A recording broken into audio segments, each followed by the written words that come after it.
Hi friends. ఒక వ్యాపారం start చేసిన ఒక వ్యాపారస్తుడు ఎన్ని రోజులైనా కానీ రిజల్ట్ రాలేదని చెప్పి నిరాశపడతాడు. అతను ఏం చేస్తాడంటే వాళ్ళ మెంటర్ దగ్గరికి వెళ్తాడు. ఆ మెంటర్ ఏం చెప్తాడంటే ఒక చిన్న ఉదాహరణ చెప్తాడు. ఏదైనా వ్యాపారం సఫలీకృతం కావాలంటే మనం కొంచెం టైం ఇవ్వాలి, పట్టుదల ఉండాలి, ఓర్పు కావాలి, నమ్మకం ఉండాలి, ఒక విజన్ ఉండాలి. సో ఇవన్నీ ఉంటేనే ఒక వ్యాపారాన్ని గొప్పగా చేయగలుగుతాం. మామూలు వ్యాపారం చేయడం వేరు, గొప్పగా చేయాలంటే ఓర్పు కావాలని చెప్పి మెంటర్ చెప్తాడు. దానికి ఒక ఉదాహరణ చెప్తాడు. ఒక రైతు ఒక వెదురు బొంగు అంటే ఒక చైనీస్ బ్యాంబూ సీడ్ని నాటుతాడు. నాటిన తర్వాత ఎంతసేపటికి దానికి నీళ్లు పడుతుంటాడు, దానికి ఎరువులు వేస్తాడు, అన్నీ చూసుకుంటూ ఉంటాడు. ఎంతసేపటికి దానికి మొక్క పైకి రావట్లేదు. చుట్టుపక్కల రైతులంతా నవ్వుతారు, ఎందుకు నువ్వు ఈ వెదురు బొంగు మీద పడ్డావు, వేరే పంటలు అయితే ఇమ్మీడియట్గా వస్తాయి కదా రిజల్ట్ అని చెప్పి. అయినా కానీ రైతు వినకుండా నమ్మకంతో దాన్ని ప్రయత్నం చేస్తూనే ఉంటాడు. దానికి నీళ్లు పట్టడం, మిగతావి నర్చర్ చేయడం అవి చేస్తుంటాడు.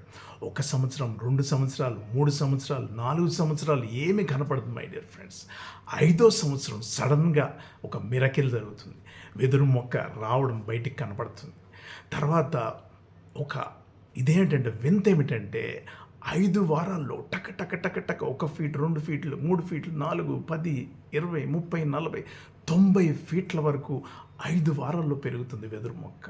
దాంతో ఎన్నో ఉపయోగాలు ఉన్నాయి. ఈ విజన్ని రైతు చూడగలిగాడు కాబట్టి ఆ పట్టు వదలకుండా అన్ని సంవత్సరాలు దాన్ని నర్చర్ చేసుకుంటూ, దానికి ఎరువు వేసుకుంటూ, దాన్ని జాగ్రత్తగా చూసుకుంటూ వచ్చాడు.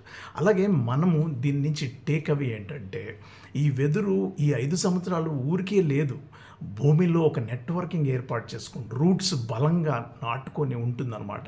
మొక్క 90 అడుగులు పైకి పెరిగితే గాలికి ఎండకు కింద పడకుండా, గాలికి వానకి దుమారాలకి కింద పడకుండా నిలబడి ఉండడానికి నేలలో ఒక నెట్వర్క్ని ఏర్పాటు చేస్తారు. రూట్స్ని పెంచుకుంటూ పోతుంది. అలాగే ఏదన్నా బిజినెస్ సాధించాలంటే మనం రూట్స్ని పెంచుకోవాలి, నెట్వర్క్ని పెంచుకోవాలి, పరిచయాలు పెంచుకోవాలి, మన గుడ్విల్ని పెంచుకోవాలి. మెల్లగా ప్రయత్నం చేసుకుంటూ పోతేనే రిజల్ట్ వస్తుంది మై డియర్ ఫ్రెండ్స్. ఒక్క రోజులో రిజల్ట్ రావాలంటే రాదు. ఒక డాక్టర్ చదవాలంటే కొన్ని సంవత్సరాలు వర్క్ చేయాల్సి వస్తుంది. ఒక బ్రహ్మాండమైన డాక్టర్ కావాలంటే దాదాపు 10-15 సంవత్సరాలు పడుతుంది.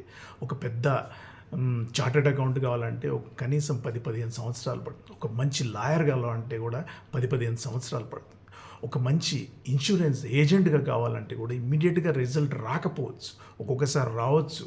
కానీ ఓపిక, నమ్మకం, పట్టుదల, పర్సీవరెన్స్ అంటారు. ఈ పట్టు వదలకుండా మనం వెళ్తూ ఉంటే కనుక, మనం నమ్మకం పెట్టి ఒక విజన్ తోటి పనిచేసుకుంటే దేనైనా సాధించడానికి సాధ్యం మై డియర్ ఫ్రెండ్స్.